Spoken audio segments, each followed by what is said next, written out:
and welcome to episode 190, almost there, Dave, of the Dive Down, a Magic the Gathering podcast focused on the latest decks, trends, and strategies for the casual spike. My name is Shane, here in Denver, Colorado. With me on the line from Chicago, Illinois, it's the one and only Godfather, Dave Harbaugher.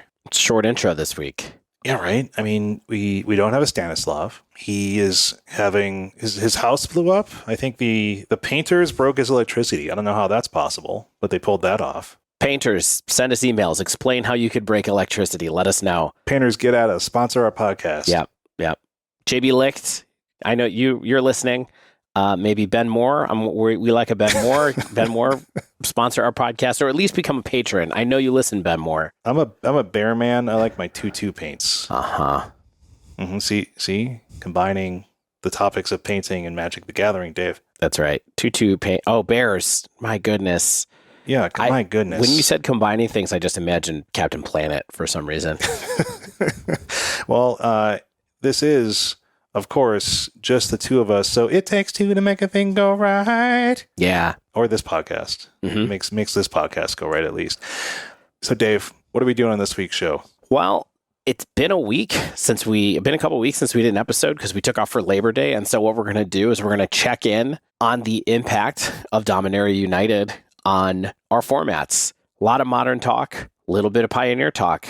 This is way more than I thought we were going to have. I started doing notes like Saturday before we had we missed last week. So we have the third and the fourth challenges from last weekend. And then, of course, we had this weekend's. But when I was doing my notes to start, I only had the first two. And I was like, dang, I got a lot of notes already. And then we just added more as the Saturday and Sunday challenges from this week rolled in. So there's a lot happening in both Modern and Pioneer. And by extension, I imagine Explorer. We're not going to talk about that this week because just talking about the paper formats this week, I think that's just the way to do it because there's so much there. And as we know, of course, Explorer is just trying to be Pioneer one of these days. Exactly. And we wouldn't have it any other way. It's been like 5 months since new cards came out, so we're happy to have some things change. Yeah, this is great. Because frequently, it's just like, maybe one card is showing up here and there, but I think there is a surprising number, not entire, I think there's a few game changers, but I think there's also just some cards that are going to be interesting role players, interesting options. And I do love optionality. I mean, of course, we see that early on where we're going to see people experimenting with new cards. But if we do have legitimate options in certain spots and certain decks, I think that's cool. It lets people have different options for different metagames, different environments. So that's cool. And we'll get into all that after housekeeping. So start off with the new patrons this week. Of course, a week off means we have 2 full weeks of new citizens to the Dive Down Nation to shout out. So we have Hinahara, House Dad, Chris H, Joe S, Dean, Nick, and Mark R. And that is a lot. Thank you so much for coming to support us, everybody. We appreciate it. Yeah, it's awesome to have new faces in the Definitively Discreet Dive Down Discord. We have to thank Bryce B for increasing their tier. Get into that playmat tier, Bryce, I noticed, so that'll be sent your way soon. We have no new reviews, but we would love to hear from you on Apple Podcasts. Throw us some stars on Spotify. We love feeling good about ourselves, and more importantly, be able to read out all your fun reviews in the episodes. Absolutely. And so if you'd like to support us, and if you'd like to get into the Definitively Discreet Discord server or get a playmat, you can find us at patreon.com/thedivedown, patreon.com/thedivedown. Dave, don't forget, we sent out 107 deck box packages. We actually sent out more than that for what it's worth. So I believe I could check in Pirate Ship right now to see, but I believe that all the packages have been delivered for people who were patrons who were only getting deck boxes in this round, which totaled 107 packages, like Shane said. Stan sent some out. Yes, Stan sent out packages to people that were needed to have both playmats and boxes. And I have a handful of people I'm behind on who are newer patrons, newer citizens who need all the swag, including deck boxes. So that'll be coming your way ASAP. And then we will be somehow all caught up. It better be ASAP, Shane. I sent out 107 packages by myself. Dave, do you want to see the total number of packages I've sent out? from Denver, Colorado. It's quite a few. I bet it's less than 107. No way. Anyway. We do have one more thing. Yeah, what's that? One other thing that we didn't mention. We launched a new website stealthily in the middle of the night over Labor Day weekend. We have a new website that the divedown.com is now directing to.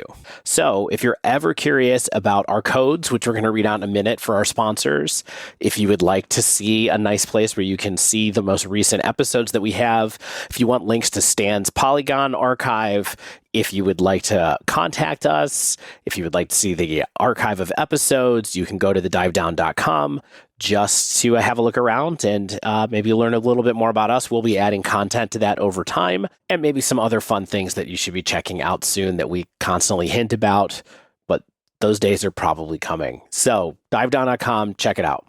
This is good. This is a really good website. Looks sick. It's a great overhaul and good work, Dave. Dave put a lot of work into this. Anyway, you can also help support us by going to Mana Traders, using them for your online Magic the Gathering rental needs. Use code THEDIVEDOWN15. If you're making a new account, you get 10% off your first 2 months.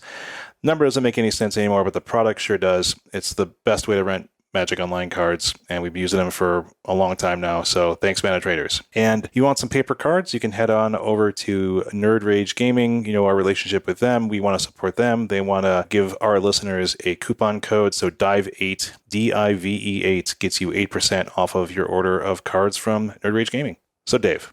Okay. No break, no events. We're doing this new school. Well, we're basically going to talk about the event decks people care about. We've got a lot of the old decks. I mean, I'll tell you, I looked at a lot of challenges doing these, typing these notes up, and I'll tell you what's there. In Modern, there's a lot of Murktide. There's a lot of Hammer. There's a lot of creativity. There's a good amount of Living End. There's some 4-color control. There's starting to be some Scam, right? Scam is popping up. Scam took first and second place in Saturday's challenge, I think the 10th. So, these are the decks that are here. These decks. They didn't get a lot of new cards, although one or two of them did. We'll talk about those. And Pioneer, you have a lot of the same decks too. So it's stuff but stuff is changing slightly, and there's some new faces in there, which we'll be getting into. So there's our breakdown. And straight into the dive down, we've got the impact of Dominaria United, and we'll start with our probably favorite format, I'd say, and that is Modern. For sure. What card is on everybody's mind, Shane? I mean, that's the one to start with. Leyline Binding. Yeah, we probably knew it. I think everybody kind of knew that this would be the card that would make the most impact in a lot of places. But in Modern, it's made the most impact immediately, or at least it's been added to what seems like the biggest number of decks. For sure. And we have, things like, even players like Ryan Donkin tweeted out, 2 days ago, something like Leyline Binding does to Prismatic Ending what Prismatic Ending did to Path to Exile. We'll see if that is hyperbole or not, but Leyline Binding, I mean, you probably know what this is if you're playing Modern right now. I'll just read it because it's the most important card, I think. It's a flash enchantment that's 5 and a white. Shane, that sounds bad. Oh, wait, it has Domain, and it costs 1 generic less to cast for each basic land type along lands you control. And when it ETBs, you exile target non-land permanent and opponent controls until Leyline Binding leaves the battlefield. All permanents. All permanents. And it has flash. And it cheats on costs. Weird that it's good in Modern. Weird that that's good, and weird that also the decks that it goes into don't care about that. Are actually, it's a benefit that it has a CMC of 6. Yes. At least in the first couple, but we'll see. For sure. So, Dave, you want to talk about some of the first decks that we're seeing this in? I mean, the first place that we pretty much knew it was going to show up, and where it did show up, is Rhinos. We talked about it on the... Straight to Rhinos. I'll start with Rhinos. Why not? Sure. Rhinos came in 11th place with a 60-card deck by Young Dingo on the challenge on September 3rd. So this is a couple weeks ago now. Yeah, the very first challenge. 20th place in that same challenge in a 5-color Yorion deck. Your Rhinos deck piloted by Doomwake. As we know, Doomwake loves your Rhinos. But I think that was the deck that everybody thought it was going to be in first. But don't stop there. There's a bunch of other decks that it showed up in as well.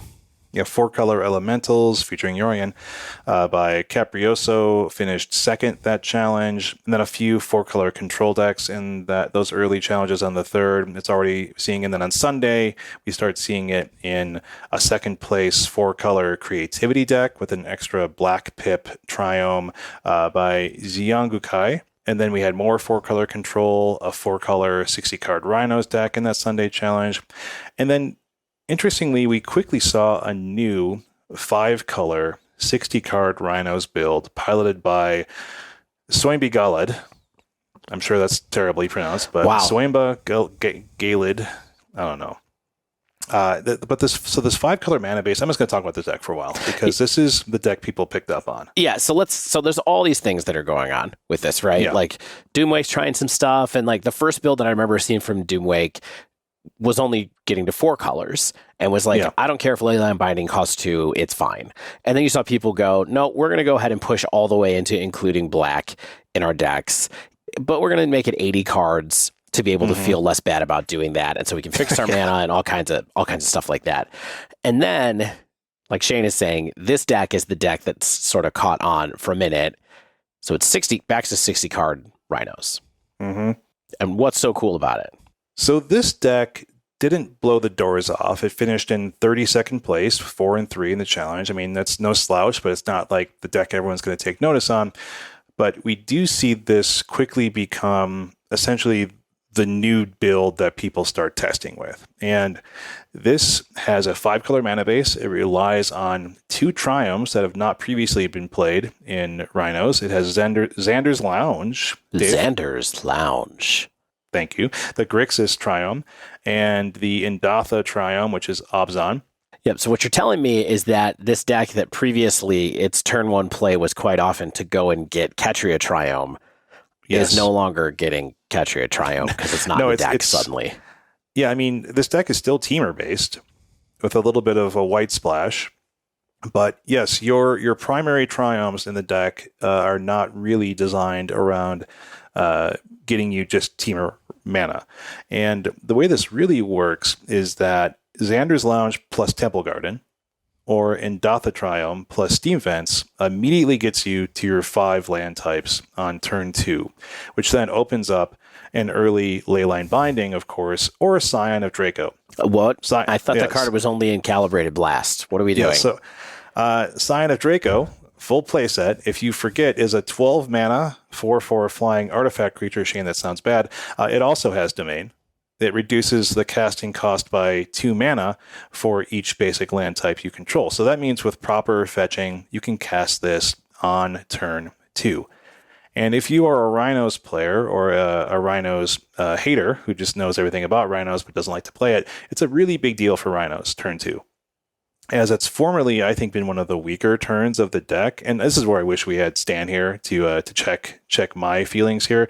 But like all you're really hoping to do on turn 2 is like get some value out of your ice, maybe cast a stomp on a relevant creature.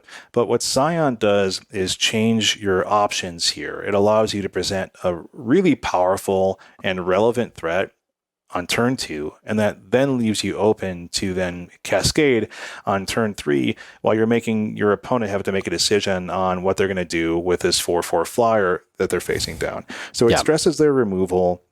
It requires like a Delirium to Unholy Heat or some other kind of powerful removal to take care of this. So, Prismatic Ending's not hitting this, Lightning Bolt's not hitting this.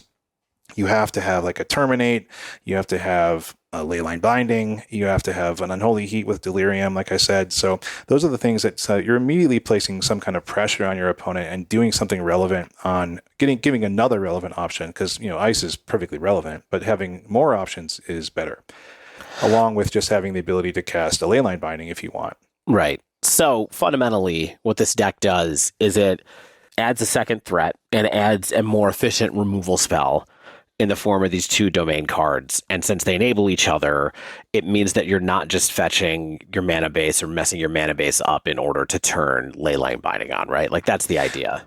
Yeah. I mean, interestingly, you kind of are messing your mana base up in a little bit of a way because what you're doing is you're now playing, of course, 12 shocks because you want 12 fetches because you want more ways to get your shocks and your triomes that are color relevant and get you to the domain mana that you need. It's a lot harder sometimes to have like double pips because you're getting kind of these off color triomes again, and your shocks don't necessarily overlap quite as much. You don't necessarily want to be fetch shocking as much as you to lower your life total. That's not really great for you. So the mana base feels pretty good, I will say, but I do think that there are some iterations here. This deck's only running 23 lands, which feels a little bit low, but the deck operates at a low mana count pretty well. So I think there's a little bit of tweaking here. So you've talked about why. So we talked about some of the mana stuff. You talked about why Sign of Draco is good. You haven't talked about what Leyline Binding feels like in Rhinos, like how it compares to. So what cards are gone? Why don't we talk really quickly about what cards are gone before we talk about Leyline Binding? Okay, so in this deck, we have no Brazen Bower. One in the side, at least. Yeah. In this one, future builds have removed it, and they're running a different sort of meme card, like in Unmorged Ego. Okay. Which is kind of like just sort of a good anti-combo, like maybe anti-creativity, anti-living end, stuff like that. Maybe Titan, something like that. Or, if it's a namesake deck, then it's never necessarily bad to have an Unmoored Ego. So it shaves on those. It's also adding 3 Teferi Time Raveler. So it has to find more room for that. So then it has no other elementals besides just the 4 of Fury. So there's no kind of maybe 1 or 2 of Endurance. There's no 1 or 2 of main deck Subtlety. They're losing, like I said, all the Brazen Bowers, and no Bone Crusher Giant is left in the deck. There's no space for those ones anymore. So this makes sense because Leyline Binding is serving a lot of the purpose that Brazen Bower's Petty Theft spell would provide, which it's not a bounce. It's like actual sort of enchantment-based removal. And then Teferi Time Raveler, in a lot of ways, I think is still in a testing phase. Not to get in the weeds on the deck, but I think this could be something that's like Fable of the Mirror Breaker. This could be 1 or 2 of like Ardent Plea if you just want more cascade effects. So I think, but Teferi is so good in a lot of ways in that it does give you a bounce. It does give you the ability to work through counter magic a lot more strongly. So that gives you more of a clear path to, let's say, cascade with Shardless Agent when your opponent's a control deck or something like that. So that's what's missing. That's what's missing. And then also a couple lands are missing. Like it's typically a 24 or sometimes 25 land decks. And so this deck is shaving on those to make some more room. So notably, I'm seeing that, you all were talking a couple of weeks ago about Rhinos having 25-ish lands in it for 2 Boseiju and 2 Otawara. Right now, you only have 1 of each of those in this particular build. You've got the weird triomes. Leyline Binding does the work, right? And Teferi Time Raveler does some work, and you still have your bounce effects like Dead Gone and your tap effects like Fire Ice and things like that. So I think that, and of course, it has the 1 of Otawara for your get out of jail type card. So I think that, it's still a little bit experimentation phase, but it's definitely hedging more on being able to lean on Leyline Binding and Teferi and just present threats with like Sign of Draco versus having interactive elementals or interactive adventure cards like Brazen and Bone Crusher. So should we talk about Leyline Binding? Yes, now we're ready to talk about it. The table is set. We knew it was going to be good. How good is it? It's great. I played a good handful of matches with Menino Nay's build, actually, which is, I think, the exact same build, but it has, like I said, the Unmoored Ego. Not Unmoored. Is it Unmoored Ego? Like the face spell, like the Necromentia effect? The one that costs 3. Yeah, got it. Yeah. So it's, castable with Flash for as little as 1 mana in this deck is just bonkers. And like the most important thing, rather than just the mana utility here, is the mana efficiency, at least, is that unlike the tempo hoops that you formerly had to jump through to like profitably use a bounce effect from like your Brazen Bower or your Gone or your Otawara, like Leyline just removes the problem fairly permanently. And so like in my testing, I'm using this to solve problems that like a bounce would never permanently help with. Like things as small as like an expedition map, like you're on the play, your opponent, you fetch up a Triome, and then turn 2, you get a tapped shock, and then you just take care of their expedition map. that they are relying on to make Tron or something like that. And they're just like, well, I hope you don't have another one, but usually you don't, because you mulled to 5 or something like that for your Tron plan.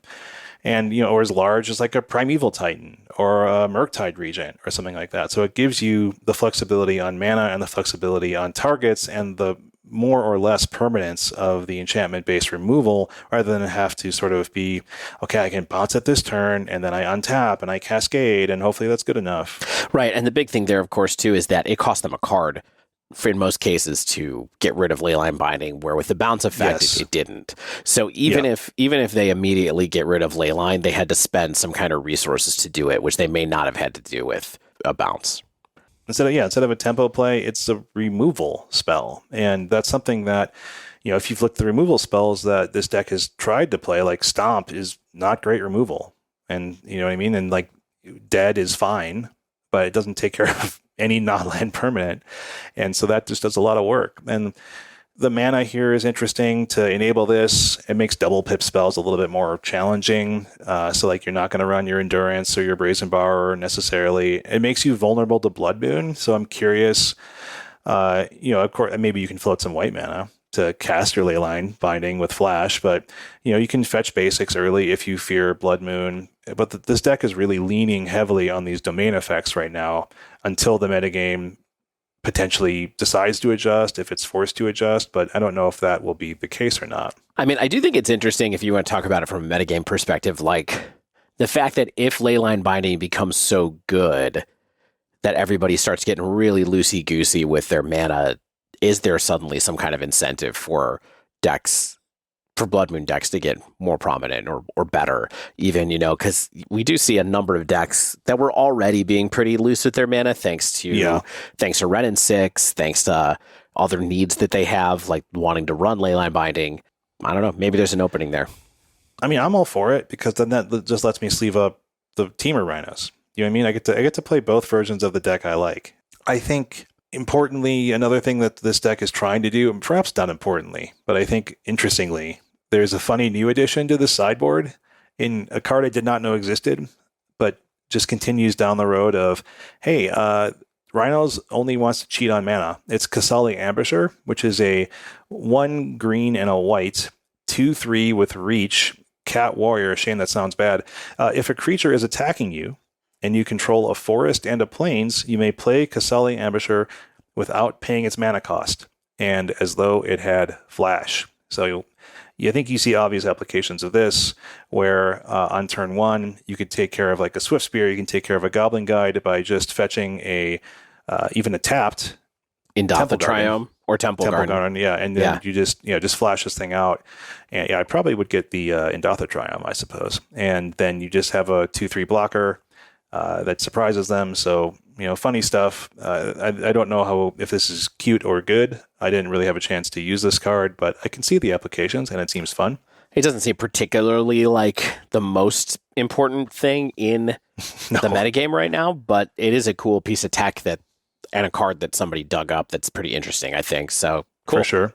I mean, or you get, you can catch a Ragavan out, like if they do something silly. So it just makes people have to live in fear of it, I suppose, which is always a good thing to do in like a tempo-y type deck. Yeah, I mean, I think for now people are just going to live in not knowing that it exists, especially if you go to your LGS with this card.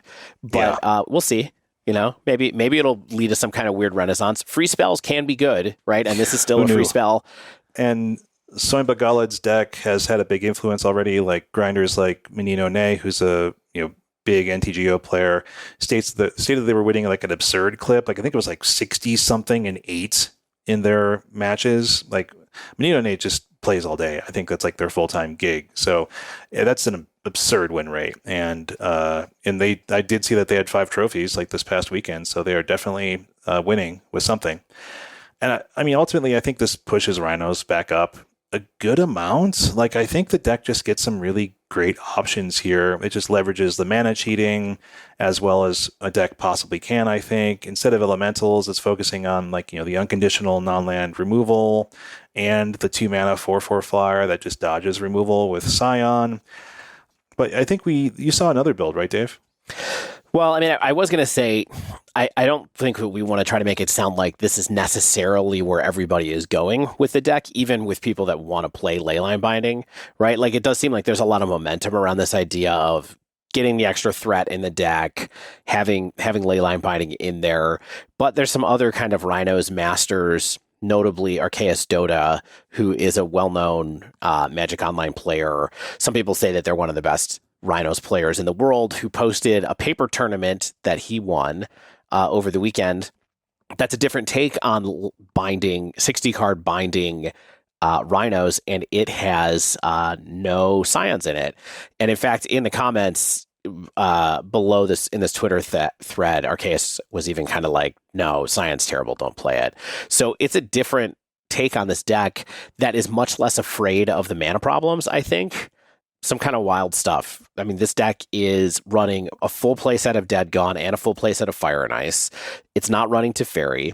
It's not running anything other in white other than 4 Leyline Binding, and it's also running 2 Ardent Plea if you're splashing into white. So it's upping the number of Cascade spells that it has to 10 out of the 60-card deck, which is interesting. I mean, all these cards are kind of bad, right? All the Cascade cards are kind of bad, but having an enchantment in play that just says Exalted maybe isn't the worst thing in the world sometimes, especially if you're just going to end up attacking with, if only one Rhino survives.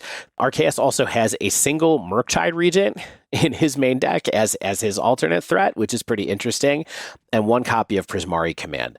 So the deck is pretty different from the other ones, I think, in the sense that it still has a lot of the kind of like really cheap tempo-based removal, and went with a different suite of Triomes even in Indatha Triome and Rafine's Tower. So doing the Esper one instead of the Grixis. And is Indatha Jeskai? Indatha's the Abzan one. It's the yes, that's green, correct. white, Yes. black one. Thank so you. both of the Triomes have white in them is the idea here. Yeah. And there's a Temple Garden as well. So Yeah. yeah. One thing I did feel like I kind of wanted a little bit more access to white mana when I was playing, just so I could but how frequently are you really double Leyline Binding? It happens, but I think 1 or 2 pips in the deck is likely enough. So yeah, I mean, this is one it probably wanted to go. Obviously, it's wanting to go Leyline Binding into Ardent Plea is what it's really trying to do there. For sure. But the spiciest thing of everything here is that Arceus Dota is not off Blood Moon. Arceus Dota has 3 Blood Moons in the sideboard, and it's basically just saying, I don't care. Yeah, I mean, if you know you have it, you can play around it. Yeah, it's and not maybe that you hard take just out. to get. It's not that hard just to get your 2 basics, and then everything else is a mountain. Who cares? Yeah, and maybe you're really easily swapping back into the teamer version here. You take out Binding, you take out Ardent Plea, you bring in Blood Moon, and you bring in maybe Endurance or something like that, depending on what the other cards in the matchup are. And then you have slightly worse mana than you had before, but you're still pretty close to the deck that it was a little bit ago. Yeah. All right. Well, we spent a lot of time on that, but so let's. Where else are we seeing Leyline Binding? We saw it in lots of places. Yes, 5-color creativity, 4-color control, Niv Delight in some prelims.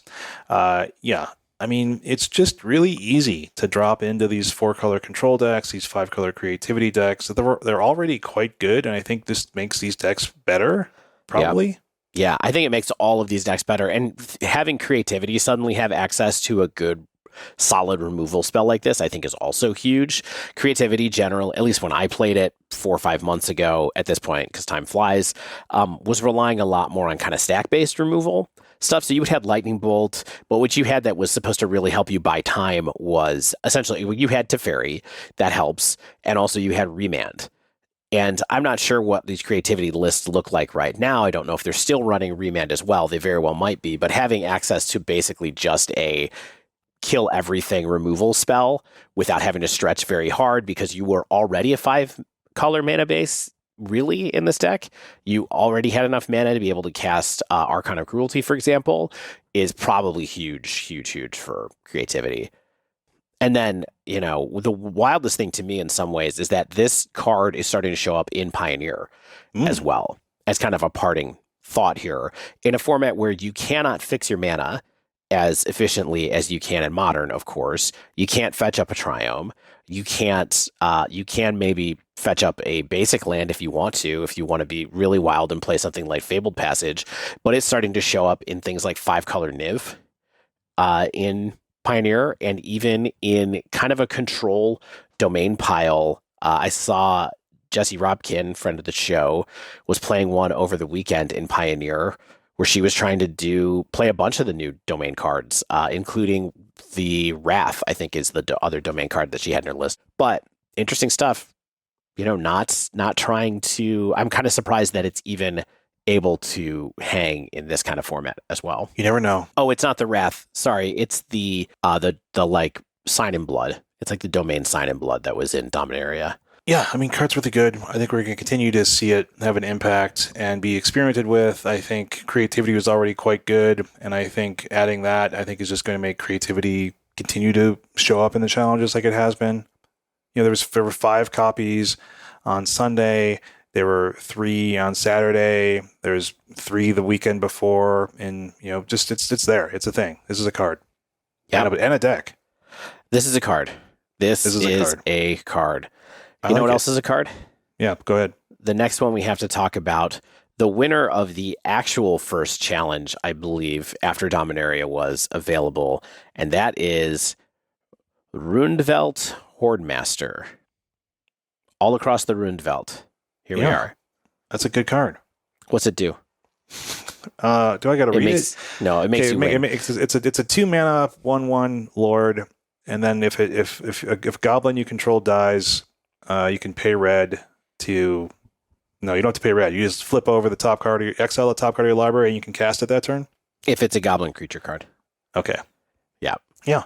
I mean, this won the first Modern Challenge with the new cards on September 3rd. It just was like, hey, I'm here, first place, deal with it. Now, tons and tons of conversation about this happened the first week of Dominaria Modern, and I know that people are even trying, again, to make this deck work. Not this deck, but make a Goblins deck work in Pioneer. I wish them luck with that. But the deck that we're talking about in Modern, of course, is the kind of weird mid-range value combo finish deck that is enabled by our friends Conspicuous Snoop, Bogart Harbinger, and Kiki Jiki, right? And then a shell of all these powerful value goblins outside of that. I wanted to call them Voblins there. Is that a thing? It's a Gerblin. Gerblins, yeah. Value goblins is a Valbin. What were those little guys that came in the cardboard cage? Were those like moblins? Like when we were, they were called moblins. Yeah. Did you have one of those? No, I always wanted one. I had one. Yeah, you had a moblin? It smelled terrible. I used to love to play with it because the best part is that it had a little switch in the middle where you put your hand in. Yes. And it would move its eyes back and forth with the switch. Yeah. So it looked like it was like, hee. It would move its eyes from left to right. But your hand always smelled like terrible, vinyl rubber, whenever you used it. So, moblins, Plato Nguyen got first place on the 3rd with some moblins. And I watched, just so I could get an idea of what this deck is kind of doing right now. I watched Mengucci play a league with the deck. And we are not going to try to go deep on how this deck works or all the different pieces of it. Because this deck, if you have never tried this deck, we did an episode on it a long time ago now. But this deck is complicated. And there are extremely opinionated people about what the build should be, whether Mog War Marshal is good. I've never seen so many people so hyped up about a card as in our Slack when people were talking about whether this deck should be running War Marshal or not. Yeah, and no, we have no opinions on this deck besides that when someone like Mengucci plays it, it looks really easy to win with. But he even messed up once, he didn't hold priority on Magic Online, which made his. What was it? I think the Harbinger, the Sling Gang Lieutenant. Somehow it made the exile and instead of sitting there for him to use it as the top of the. Yes. Yeah. He needed the whole priority, he said, I believe. And so he couldn't sacrifice all his goblins. But what he does instead is just dig through his deck by sacrificing his own tokens that he's been making. Yeah. Let me explain for a second. So what he did was he had got the combo all the way to the point where he had like 30 conspicuous Snoops on the board. And he was like, okay, and then the last thing you do is you put the Sling Game Lieutenant on the top. So he sacrificed a Goblin to put the Sling Game Lieutenant on top. And then he sacrificed a Goblin to that ability to ping the person. And then that card disappeared to Rundvelt Hordemaster, I think is what happened. Exactly. And that's exactly what happened. So he lost his ability to do it. And so he was done with the combo, right? And he sat there and he was like, how do I win? And then he said, it was one of the greatest moments I've seen on a video in a while, I got to say. That's really impressive. Well, just because Mengucci is the guy, if you don't follow him on Twitter, the life of Andrea Mengucci is like a wonderful thing to just kind of experience through the window of social media because he's so joyful about everything. It's all about like food and good times and like good magic. And like lightly cursing in Italian. Yeah, that was great. The only reason I bring this up is because when he made this mistake, he went, oh, I punted. And then he's like, oh, I punted. And then he sits there for a second and he goes, well, do we have anything else in our deck to put on top? And he's like, no. And then there's a pause and he goes, we will find another way. That's what he said. He just said, we will find another way. And I was like, yes. And he did. And like conclusively. He just got to a beatdown win where he like made a copy of another Hordemaster, had enough like had enough goblins on the board just to like get enough damage through. And it's just like, man, that's impressive. Yeah. Yeah, it was very haste reliant somehow. I'm not quite sure how he made it work, but he did make it work. But the truth is, this Goblins deck is the truth, I think, right now. I don't know if there's been a build of this deck or maybe a time where this deck is potentially as good as it is right now. Because what happened was he started digging for answers, all aided by sacrificing conspicuous Snoop tokens to Prospector with his Hordemaster out. And he really did draw through his entire deck. He drew like 20 cards. Yeah, he had 4 cards left in library. Yes, so. And then put together the win. So if you've been wondering about what Hordemaster does, it does absurd things to just make you be able to get through your deck, find the pieces you want, maybe make a bunch of mana via Skirk Prospector and just win, and also make your team bigger if you have to attack. Yeah, you can copy it. Just make things big. I even saw this in a Pioneer Goblins deck. It looked very, different. It's more aggressive. Had featured even the latest Squee for another new card sighting as well. So that's an option. I've seen Squee a surprising number of times over the last week, I will say. Yeah, it's a thing. I don't know how much of a thing, but okay. Speaking of a card that I'm also mildly surprised to see, talking about Squee, not the Goblin Lord, Serra Paragon. You may have all doubted me on this one, but I said Serra Paragon, best card in the format, already showing up in Modern. So yeah, it's just Luris. Luris at your friend's house, as our friends over at Mishra's Babel were saying. So the third place deck on Sunday the 4th by Bbot Online, an Oswald Fiddlebender deck, ran a playset to, I think, apparently like rebuy important creatures or artifacts back out of the graveyard. I don't know what the Oswald Fiddlebender deck does. It's been on the fringe of the format for a while now, but third place is definitely like a legit showing here. I think a lot of it is an artifact searching deck, but it ends in a Sword of the Meek combo, or at least has the option to end in a Sword of the Meek combo. But I think you just have other ways to win as well. Yeah. And Serra Paragon also showed up in the 29th place deck on Sunday, piloted by grinder Bob49. So it's something interesting. It's just like a Zorius Blink deck. It has like Wall of Omens and Thraben Inspector, Solitude, Sun Titan, Charming Prince, more of the usual suspects in decks like this. For March of the Multitudes. Is that the March? No, not March of the Multitudes. March. Otherworldly Light. Is that it? Yeah, it's Otherworldly Light. 4 Teferi 3, 4 Supreme Verdict. Also had a temporary lockdown in the side. Speaking of cards we're slightly seeing. So, I don't know. This isn't like changing the format, but I think it's definitely providing some off-the-wall decks an interesting option. It's a card that's really powerful and that I think people really want to play with. It's definitely making waves in Pioneer too. Yeah. So I guess it's cool to see it. Where did you see it in Pioneer? I'm gonna quickly look. I don't remember exactly, but I'm pretty sure that I saw a deck that was trying to make it happen. I think it was an artifacty deck as well. Yeah, like maybe sort of like an Emery type effect, maybe, where it's like 4 Emerys is not a lot, but 4 4 more Serra Paragons can maybe get you there. Yeah, it's perfect content. Yeah, I love it. Dave, this next pair of cards. Dude, I saw this deck and I was like, what are we even talking about? This deck rules. I love it so much. Yotia declares war, and the Elder Dragon War are... Okay, so you do have to read these ones. Yes. I'm going to make you read these 2 cards. Oh, Lord. Okay, hold on. So, Yotia declares war, a read-ahead saga. I think the most important chapter here is the second one, which lets you tap any number of untapped artifacts you control. And when you do, it deals that much damage to target creature or planeswalker. And then the final chapter turns up to 1 target artifact you control into a 4/4 creature. The first chapter makes an Ornithopter token. Okay. Elder Dragon War, another read-ahead. Chapter 1 deals 2 damage to each creature and opponent. Chapter 2 lets you discard any number of cards and draw that many. Chapter 3 creates a 4/4 red dragon creature token with flying. And these were featured in the 21st place Sunday, the 4th challenge in the hands of Killer Sheep. 27th place on Sunday, the 11th by Xenowan. So this deck might have some kind of legitimacy. And I think the way this deck works is it leverages Hex Parasite and Power Conduit, which are both cards that let you remove counters from a permanent, which effectively makes your sagas stick on the board forever and then do the various chapters that you want to turn after turn.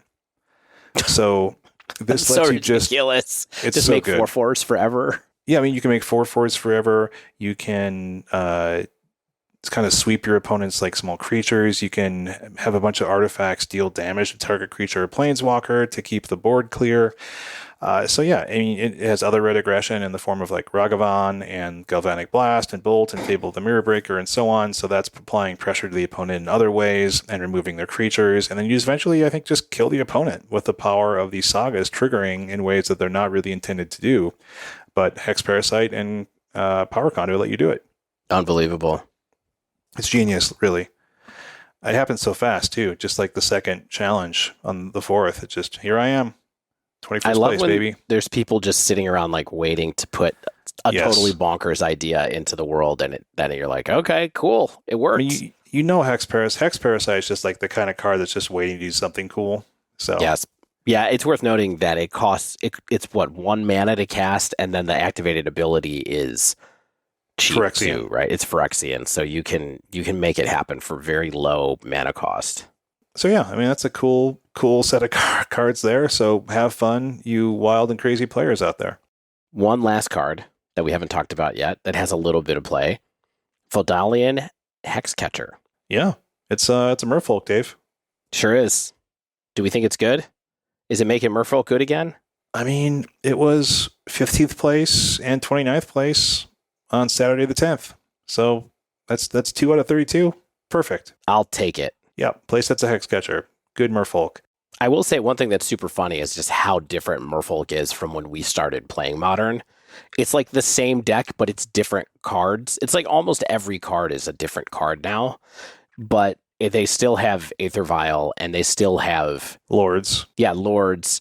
But they don't have like Spreading Seas anymore. Do they have Master Third Waves still? No, they don't have Master of the Waves. They haven't had that in a long time. Really? Man, they made so many little elemental guys. They have Sphulin of the Sea and Sky. Like there's just so many new merfolk that have sort of one by one replaced the old standbys over time. It's funny to look at it. Yeah, I'm glad that they really just want people to have their tribal support, and eventually it gets like good enough to, be tier 2, tier 3, something like that. But Dave, let's take a quick break after all this modern chit chat, and we will head back in to talk about kind of some of the potential misses and the Pioneer cards. So stay with us.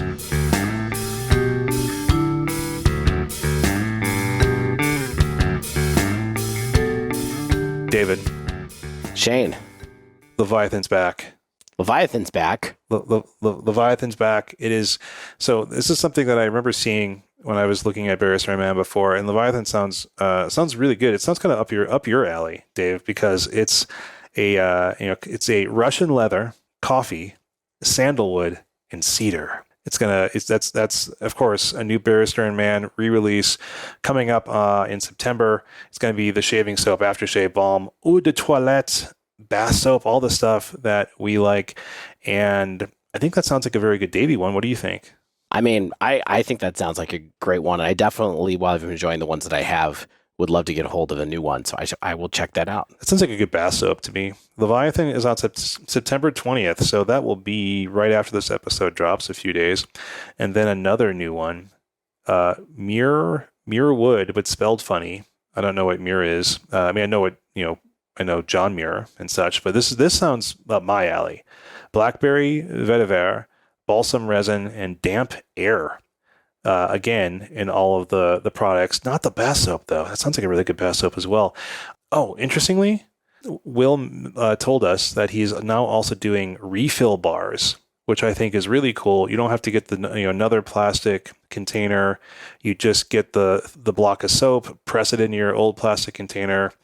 And I think that's good for environmental reasons. It's good for shipping reasons. It's just good. It's good for price reasons, I'm sure. So that's pretty dope. I'm hyped to see that happening. There's just a lot going on over here on BearStarMan.com. I'd like to say, so we hopped into here, and Will asked us to talk about a couple of specific things. But what I want to say is, Will is working hard to improve Bearstar and Man's customer experience in tons of different ways. New products coming, like Shane said, Leviathan. Other new scents. There's a whole Q4 22 release schedule talking about what's going on the rest of the time. He's endeavoring to be more clear about what releases are going to be happening with people over time so they can kind of schedule and plan and know when new products are coming with a little bit more reliability. Shane mentioned the refill bars, which is extremely cool. And just to be clear what that means, it's shaving soap refill bars, so you don't have to get a whole piece of packaging like Shane said.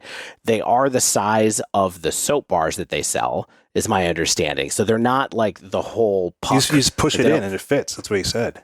You just press it down. You push it in and it fits. But it allows them to ship them more simply as well. So that's really great. They're also doing samples again. The samples are back. Where they're going to be able to give you a small sample of things to be able to send out to you if you'd like them. And they also launched a new website that they updated recently with a ton of different features to it. A lot of it around including having a wish list. They're bringing lots of new things out over the next few weeks. They have a new nav menu. I'm hyped for this. Here's what I would say. Yeah. Will has all of this stuff on Bearstar and Man's blog. There's 3 articles on their blog right now. They're called The Sample Conundrum, Q4 plus 2022's release schedule, and what we're doing for the rest of 2022. You should go to the Bearstar and Man's blog if you're engaged with Will and the team over here. Give it a read.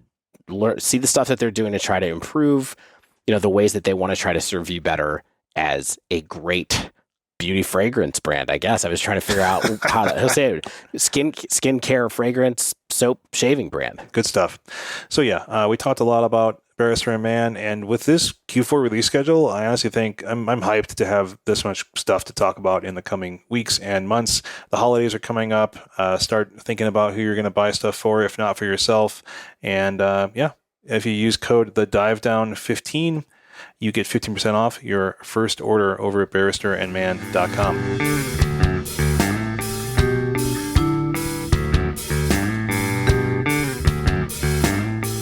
Do you want to talk about the missing in action cards of Modern that I didn't see anywhere in or the just cards challenges? that are kind of missing in action generally? Yeah, generally. We tried to split this into Modern and Pioneer, but there's some overlap. There's a lot of overlap. Yeah, exactly.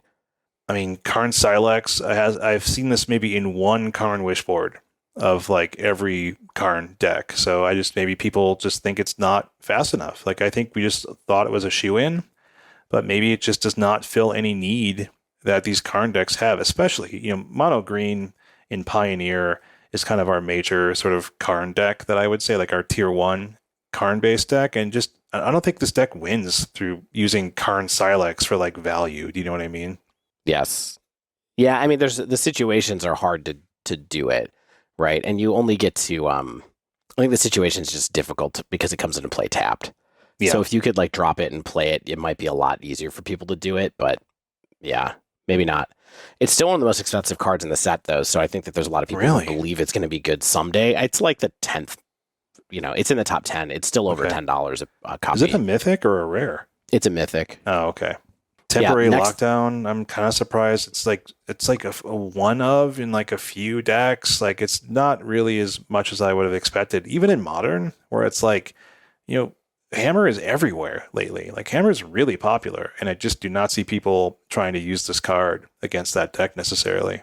Yeah, totally agree. I'm surprised that it's not around more than it is for sure. And I don't even think it's been showing up in Pioneer that much quite yet. No, just like one or two ofs on the side, really, which is maybe all you need.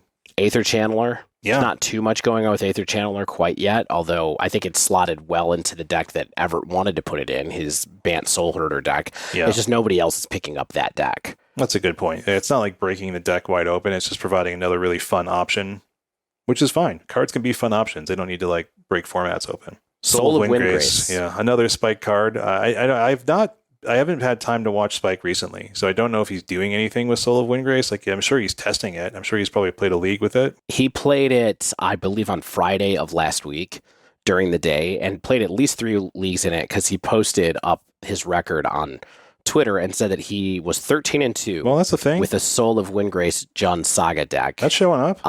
That looks really good, and it is. I'm bringing up his list right now. It has 3 Soul of Windgrace at the top of the curve. It's got 4 Ragavan, an Unholy Heat, 2 Lightning Bolt, 4 Thoughtseize, 2 Inquisition, 3 Fatal Push. It's got Tarmogoyf still, red and 6, 2 Tireless Tracker.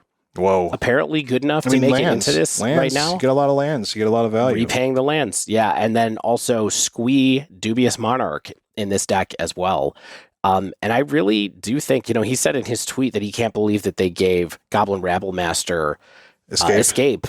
And honestly, in the couple of matches where I played against someone who had this deck, I actually played against a Jund list in Pioneer that had this card in it, and it was kind of like that. Like, I started having to pay attention to their graveyard. I started trying to minimize their graveyard to get rid of Squee and all that kind of stuff, just because it was a pain to have it keep coming back and doing this. I do think it's a little more like Legion Warboss than it is like Rabblemaster itself, because Legion Warboss doesn't get as big as Rabblemaster used to, but still. Yeah, I mean, this is Aspiring Spike, and like mid-range value decks are like peas and carrots. Do you know what I mean? Where like that's just his wheelhouse, is value decks, and I think that he can eke out value with these kind of builds, and so I'm glad to see him doing well. I'm glad to see that a card he was hyped on is performing how he wants. So I'm curious to see if we'll have other mid-range folks take a look at this and start trying to win some challenges with it. Yeah, I mean, I will say that while we're talking about this card, Discord member Kyle popped in and was talking about how great a similar list had been for them over the last couple of weeks as well, with Soul of Windgrace at the top, same kind of thing, 2 or 3 of them at the top of the curve. Really just rebuying Saga is kind of like the big thing. You just get to use Urza Saga over and over and over again. Fascinating. Haven't seen any Founding in the Third Path, Inscribed Tablet, or World Spell yet either. Yeah, World Spell's not in any green devotion decks. Like you said, I just don't think it's what that deck's trying to do to win. And Inscribed Tablet is actually showing up less than I expected. I thought it'd be in more decks where I thought it would just fit right in, like, Tron style decks, E-Tron style decks, but maybe the value is not there. I think I've seen like one-ofs and like a scattering of lists. But do you want to get, Dave, into the other perhaps most hyped card of the set? I do. Which card is that? Liliana the Veil. Fair. Pioneer. Fair. It's doing things. I was thinking about a different card, go but ahead. we'll talk about that one next. No, let's do Liliana the Veil, because I think that, I actually spent most of my time the past week playing red-black mid-range in Pioneer, and what can I say? It's Liliana the Veil in Pioneer. It's really good. It also feels like it's a really appropriate piece of the meta to me. Red-black midrange is super popular, of course, in Pioneer. It's probably the most popular deck. Still somewhere between that and Green Devotion. I think that it feels like it makes the deck a lot more solid and probably moves it up a little bit as far as overall matchups go. But it was a nice reminder that Liliana the Veil is a very specific tool and has plenty of weaknesses. And I actually think that while it has a lot of strengths, its weaknesses also kind of fit into the way the format works as well. I mean, the big thing is it's a clear upgrade for me over a couple of different things in the deck. Like, we're cutting back a bit on things like Sorin, the Mirthless, we're cutting back on some of the other kind of creatures to play Liliana instead. And having the ability to drop something early, make them sacrifice a key creature is really powerful in a lot of situations in Pioneer, but it's not overriding against all the decks that are really good in the format right now. For example, even though that's really good, one of the decks that's really on the way, has a huge up arrow next to it in Pioneer right now, is Mono White Humans. Yeah. And like a card like Liliana is not that great against Mono White Humans because they just belch out their hands. All of their creatures are 4/5s, and even if they aren't, they still have like one Thraben, what's the investigator called? Thraben Inspector? Yeah, Thraben Inspector. They have one Thraben Inspector where they're like, yeah, fine, I'll just sacrifice that. So that's the kind of thing where you're like, oh no, this deck is really bad. But then you play against another mid-range pile, or you play against a deck that is a little more all-in on like a smaller number of threats, or even a deck that can't keep up with being forced to discard an extra card every turn, and you're just reminded what Liliana is really great for. And so I think that it really helps Rakdos out against something like it helps against like mono green, because you're making them discard extra cards when you're kind of doubling up on the stuff that disrupts them. Occasionally you're being able to use sacrifice to do something like that as well. Yeah, I think it just feels nice that there's a card like this that has a home again, because it's such an iconic Magic card, but Modern really has clearly passed it by. Yeah, I mean, it's just a good card. Like I've watched a little bit of like Misplaced Ginger streaming with it like early on, and it just looked like it was doing a lot of work. Like even against a deck like Mono Green, because they might have just a few threats. They might require like a card density to get things done, and you just bring this card down, and you can edict their powerful things. It's along with your other removal. So I think it's just a dang good card. Like we saw it also in like even like a mono black sort of recursive aggro deck in 12th place, I think, on Saturday. Greasefang is using it. That's the other big place. Like I think people thought it was going to go into Greasefang, of course, but having a card like this that can fit into a mid-range pile like what Rakdos is, and into a deck that's essentially a combo deck, and help that deck have another dimension to it, I think just shows how powerful it is and how this card just kind of really fits in Pioneer right now. Yeah, I think it gets Greasefang up to like a tier 1.5, tier 2, just based on prevalence already that we're seeing. Like it's just a lot more Greasefang than I think we used to be seeing, and I think it's people like that strategy. It's a somewhat broken combo. It's pretty darn good. Yeah, truthfully though, when I was playing Magic Online in Pioneer, I played a lot of mid-range mirrors. Yeah, and I played against a lot of mono white humans. I hear that's basically what Explorer is. It's just red black, Rakdos mid-range mirrors. Yeah. I mean, there might be a little bit more incentive to try other things on Magic Online, and like my matchups just rolled that way. But I did fine in the kind of mid-rangey mirrors with red black and even some of the other decks. But against mono white, it's rough sledding, and you can see why that deck is starting to sideboard like Karavek the Spiteful, which is just a creature that says other creatures get -1/-1. It's a 3/2 for 4 that just says that on it, because it does help take it down a peg, but it's not a perfect answer to that kind of like go wide beef strategy that humans can kind of pull off. Always been the natural foil to Liliana decks. Yeah, go wide, go wide. But I thought that you were going to talk about this other card that we were very on the fence about, but that everybody apparently loves and wants to play all over the place, and that's Sheoldred the Apocalypse.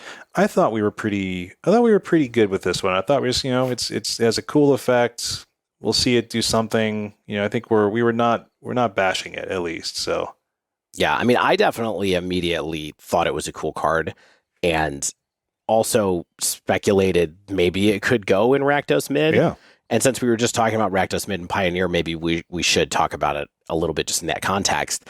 It seems like everybody is trying it out as a replacement for Kalitas in Rakdos mid right now. Yeah. And Shane, how do you feel about not playing Kalitas? I mean, you love Kalitas. I think Kalitas is very cool. Like, Kalitas is just like a grindy card, and I think we're seeing some splits here. Like,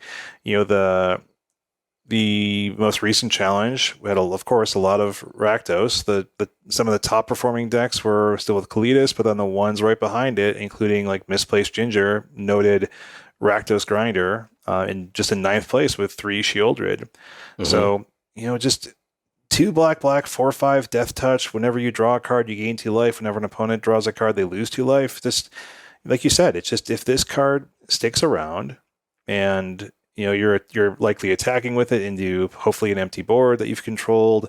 It attacks into a lot of stuff as a 4/5 Death Toucher. It blocks a lot of things as a 4/5 Death Toucher. So, just keep that on the board for a couple turns. You have like an 8-point life delta, and that's a big one. Yeah. I mean, the huge thing about it is you don't have to attack to get the triggers to work. So you get it down. We can talk about it in Modern in a minute because I played with Sheoldred in Modern some too. But if you get it down in Pioneer, it's not the easiest thing to kill, and you get some damage off of it without having to attack. You get some life gain without having to attack. It just kind of sits there and builds value for you, like you said. And against some decks, it's way, way, way, way, way better than others, of course. Like against Phoenix, it's kind of hilarious because if you play out some of your bigger threats earlier, make them use their lightning axes on some of the other things, and then, when they're about to go off, you drop Sheoldred, and they're just kind of like, I had someone trying to dig for an answer to Sheoldred do 10 damage to themselves in one turn because they drew for their turn, then they opted, then they cast Treasure Cruise, then they conceded. And all I did was play Sheoldred, and we were like, 20, it was like, it was pretty high life totals at that game. It was probably like turn 6 or turn 7 when this happened, and it just kind of locked the game down for me. And then, of course, like you said, being a 4/5, it does attack really well, a 4/5 Death Touch. Mm-hmm. It also, I've played against Sheoldred a couple of times as well, and it felt like there's just a lot of power to putting this card down, and when you don't really want to like double block it, because you're going to lose 2 cards no matter what happens if you do try to double block it. Yeah, it's cool. I think it has some merit, and it's like you said, it's seeing play in other formats. Did you play this deck, Dave? So I played it in Modern. Yes. So there is a person who I've seen on Twitter a number of times. His name is Dylan Cruz. I think he was an SCG grinder back during that whole kind of era, of course. And Dylan posted and he streams now, also a web designer. So shout out to my fellow Figma people. And he posted a deck about Sheoldred. Mm-hmm. Go on. And I don't know how to talk about this deck. He posted a new version today. That I didn't get a chance to play. But here's the idea. The idea is get Sheoldred out. Or Liliana's Caress. And Liliana's Caress. You kind of want them both. Or Waste Not. Yeah, why not? As well. And you get to lean into cards like Burning Inquiry to make your opponent discard cards. Wheel of Fate. And the big mega play is Bloodbraid Marauder with its Delirium activated, cascading you into Wheel of Fate when you have Sheoldred out. You make your opponent discard 5 cards. They draw a new hand, you draw a new hand, and then you make them discard more cards with Burning Inquiry and things like that. And the new version that Dylan posted, so the original version that Dylan posted had like Hollow One in it. Yes. And stuff like that, was trying to be a little more balanced. Like cycling spells, like Street Wraith and Architects of Will were in it as well. So Architects was in it. Street Wraith was not the one that I got to play, but the list that Dylan posted today, so Monday, September 12th, this morning, has Street Wraith in it as well, which makes a ton of sense. It also has Dark Deal in it, which is Windfall. Kind of. This is a card that I forgot existed. Each player discards all the cards in their hand, then draws that many cards -1. Yeah. Why not? I mean, I saw Poker's Wizard play this against Bengucci. Like, that's just a noted MTG player, Poker's Wizard. So here's the thing. You said why not? And I say because this was really bad when I played this deck. Like, no shade on Dylan, who I know is a really good player. Maybe he's getting something to work here that I was very unable to have it work. But for me, it was really hard to get Sheoldred up. Like the whole deck, at least in the version I was looking at, like Hollow One is a threat that is just sadly not really appropriate for Modern. At this point, it's really easy to kill. It's not, you can't put as much stock into a single 4/4 and think that it's going to get you there in Modern the way that it used to, or even two of them the way that it used to. If you're going to win with two Ophi 4/4s, just play Rhinos. It's way more consistent. Yeah. But then what would happen is you get Sheoldred into play, and so many things in Modern can kill Sheoldred so easily that it was just like every time I played it just died. And there's no protection in this deck at all. So trying to craft wins other than Sheoldred was kind of where we were at. And then you have all these hands where it's like, well, I have Liliana's Caress and a Manamorphose and a Burning Inquiry, and that's kind of like all that I have. You know, yeah, so it's like a burn deck that runs out of gas. Yeah. So I thought this deck was cool. I might give this new version that he posted today a little bit of a spin just to see if it's interesting. But yeah, I don't know about the potential there going down this road. It is interesting to see somebody finally trying to put some work into making Bloodbraid Marauder work. Which, if you don't remember Bloodbraid Marauder, it has It is from Modern Horizons 2. It's a generic and a red for a 3/1 that says Delirium. If you have Delirium, this card has Cascade. Yeah, which we thought would do cool. something. Yeah, yeah. To see a two CMC Cascade card, and Burning Inquiry and like your self discard cards, your cycling cards like Architects of Will, they help you turn on Delirium. So all this stuff makes sense. It's just, wow, that I have a hard time actually setting up the turns to have them happen. And it kind of reminded me, too, about what it used to be like to play with Wheel of Fortune, which was sometimes Wheel of Fortuning was just the best thing that could happen to your opponent in the world. Because if you Wheel of Fortune when they have very few cards in hand, they're just thrilled because now they just drew 5 cards for free. Yeah, this is like a meme deck, but let your memes be dreams, my friends. You know what else used to be a meme deck? Yeah. Cascade Rhinos. Hollow One, Hammer Time. Hammer Time was kind of a meme, that's true. Yeah, I mean, there's maybe something here. So keep iterating, have some fun, play your Waste Knots, play your Liliana's Caresses, play Burning Inquiry because it's a really annoying card. Let's talk about a card I missed on, I think, and it is Phoenix Chick. This is showing up in 3 mono red aggro decks on Sunday the 4th, 4 mono red aggro decks on Saturday the 10th. These aren't even like Torbran decks, so maybe I'm just wrong here. Like, I'm surprised that a 1/1 haste flyer for 1 is there, but maybe it's doing enough. And I think the real thing it's doing that is enough is that it removes any reliance on 2-drop creatures.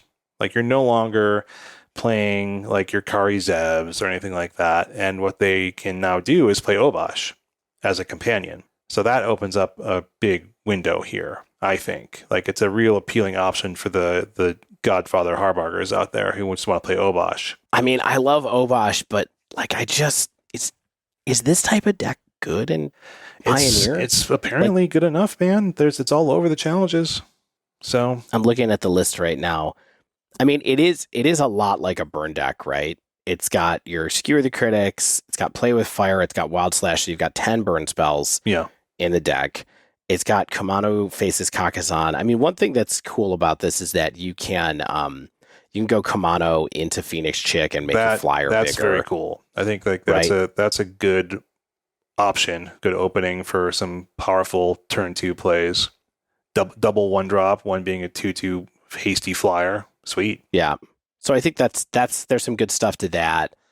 For Chandra Dressed to Kill, I love this card. Yeah, it's fun. I really was trying to get enough time set aside to take this deck through a little bit too, because when Pioneer, we kind of restarted our interest in Pioneer. You and Stan were playing a lot of mono red. We thought there was going to be a really good mono red deck, and it's been very much kind of tier 2. Yeah, I'd agree for the duration. Yeah, I think this is. I'm curious to get this. I mean, Phoenix Chick is a dirt cheap card. It's like, it's an uncommon, so I'm fine with it, and it's cute too. So get all the cute uncommons that are out there and just start playing some mono red. I mean, look, I'm not schooled enough in Pioneer to be good with Rakdos. I think like the Nykthos like Rampy style decks are have their own unique play styles that I don't know if I like anymore. So I might just be a mono red mage again. I have to say, I mean, I'm not saying that Rakdos is easy to play, but I do think that Rakdos in Pioneer is much easier than Jund was ever to play in Modern, for what it's worth. Like, I've had reasonable results with Rakdos mid in Pioneer, and I'm terrible. Terrible at this game. So I think that you could pick up Rakdos like skill level wise if you wanted to, but also this deck looks sweet and it's full of cards that we like. Yeah, I love casting these cards. I mean, it's like, just play with cards you like casting. I think that's what I figured out in the past like 3 to 4 months is just play with cards I like and hopefully the deck's good enough. And sometimes they come together and they are. Speaking of cards I like, Dave. Okay. Jaya, Fiery Negotiator. So, I have to tell you something. Yeah. I pre-ordered 2 cards from Dominaria. Or two of them. Do you know what the 2 cards are? Okay. Jaya, Fiery Negotiator, and Phoenix Chick. Not Phoenix Chick. Okay. No, go ahead. Leyline Binding. Yeah, that's a good pre-order. So those are the 2 cards that I pre-ordered because I was worried that Leyline Binding was going to get crazy expensive, and then Jaya looked sweet, and the full art ones were only like $9 a piece. Yeah, sure. So I just got a play set. I mean, she's like fine.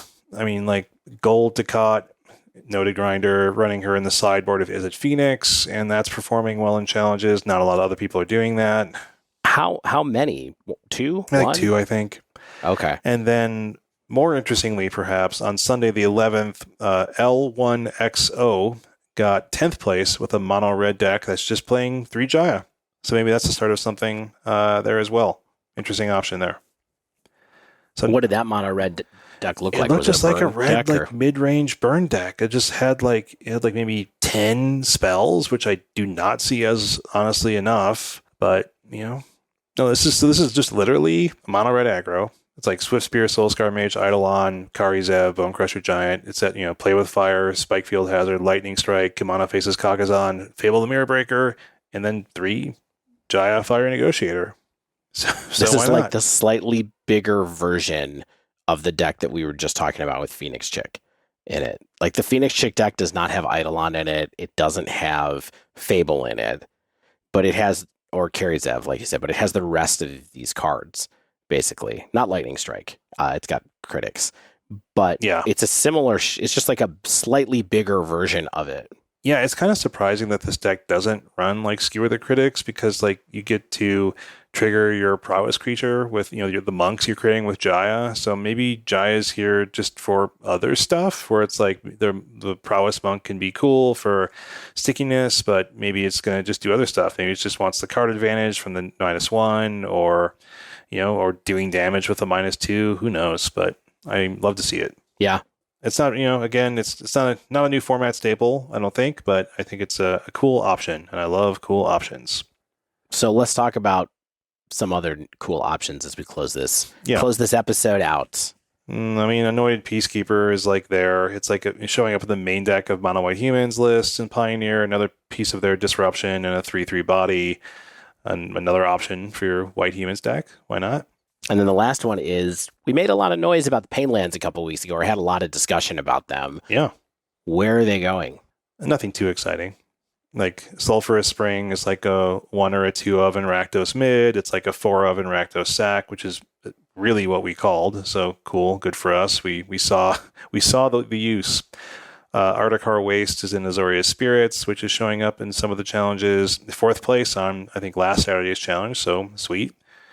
And then Carplusin Forest, Carplusin, in some Carplusin.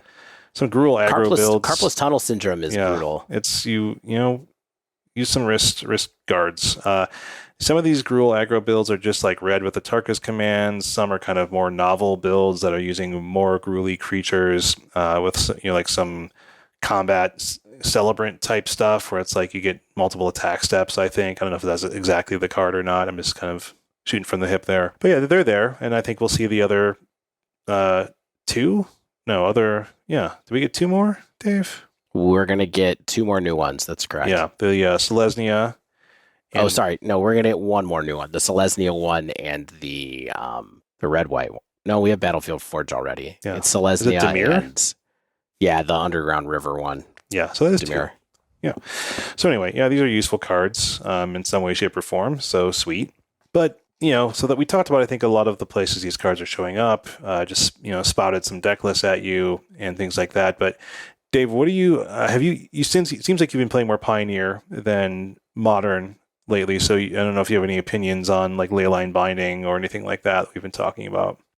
I mean, the opinion that I have on Leyline Binding is that you should get your playset and hope that it's not going to go crazy price wise. It's like it is $8 just now. a rare. Yeah, I mean that's less than I paid $9 for mine, but I buy from Card Kingdom, so I buy from like a mainline retailer, so you're always going to pay extra Card for that. Kingdom, get at us. Yeah, I got lucky. I should. got mine from Star City Games for $5 each. So Yeah. I'll take it. And so that's the main thought that I have about that particular card is just it's about to get out of hand in some ways. It's just good. Like, cheating on mana, always good. The cost that you pay is no longer in many decks a significant cost. So I think that there are decks that really want it. Like the Rhinos community is definitely, I don't know if it's solidifying around 4 and 5 color builds, but I think that a lot of players that I know play a lot of the deck in like the Discord there seem like they're really bought in to the concept of like the five color build, and I like it a lot. For what it's worth, it's up to $12.75 on Goldfish already, which means it's probably $15 from Card Kingdom at this point, would be my guess. But yeah, I don't know. Yeah, grab it. It's a good card. If you want to play decks with this card, just if you haven't already purchased it, probably do so. Speaking of cards that I can't wait to purchase, Liliana the Veil is like the full art one, which I think looks great, is like $33 on TCG. So I definitely have to buy a copy or two, because I'll tell you what, don't be surprised if we start talking a little bit more about Rakdos Scam in the coming weeks. It's a deck that's performing, and I want to cast all those cards, Dave. yeah, I mean, I think as far as outside of, my thoughts. So number one, Leyline Binding, I want to play it. I'm going to come back to it. I think I'm going to, God help me. Creativity. I think I am going to come back into creativity again, since I've tried so many times and done badly with it. And also, friend of the show, Zach Ryle, reached out on Twitter and said that he would co-do a league with me at some point. Like I could do a ride along with him. So that might be a fun stream that we could get to someday when Zach has time. I know he's kind of busy in the evenings right now, which is when I'm available, but I think we could work that out. It could be fun to learn from the master. He was one of the first people to try creativity decks originally way back, even 18 months ago. So, he's been on it for a while. That would be good to learn. I certainly want to pick up Goblins and try it in Modern. That's probably the first thing that's on my mind as far as decks that I would want to try and learn again. It seems like it's gotten such an improvement off of Huntmaster that's on my short list as well. So if you think about the two decks I want to try in Modern, other than Dylan Cruz's sweet Wheel of Fortune deck one last time, it's probably Creativity and Goblins for fun. Yeah. I own Creativity in paper. I have played it in paper. I don't own Goblins. I probably won't be doing that anytime soon, but I would love to try it online. Yeah, I think. What about you? Yeah, Rhinos and what? I need more reps with 5 color Rhinos. I just want to keep going at it, keep seeing what people are doing, and just get my my head wrapped around the mana sequencing and the card sequencing and how I feel about Scion of Draco and cards like that. I think that it's super easy and super fast just to like pick up Red and Pioneer and just run it through some leagues. I have not been exposed to Pioneer much lately, so I'd like to do that, especially as we get closer and closer to the impending DreamHack Atlanta in November. I imagine the last chance qualifiers will probably be in Pioneer if the format's Pioneer. So almost definitely. Yeah. I want to have some Pioneer reps under my belt over the next coming months, because before we know it, we'll be in Atlanta. You know what? Atlanta is around the time of. Go ahead. Our 200th episode. Ooh.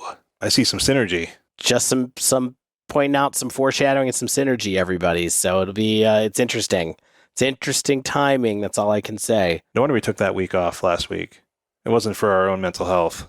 It was to make things perfectly alignment binding. Perfect. All right, Dave. I'm glad that we had a nice, tidy little 80-minute episode. Gave Stan the week off. He needed it. And hopefully you all enjoyed this first view into the world of Dominaria United. And I'm sure we'll see a lot more of these cards in the coming weeks, and we will be here talking about them.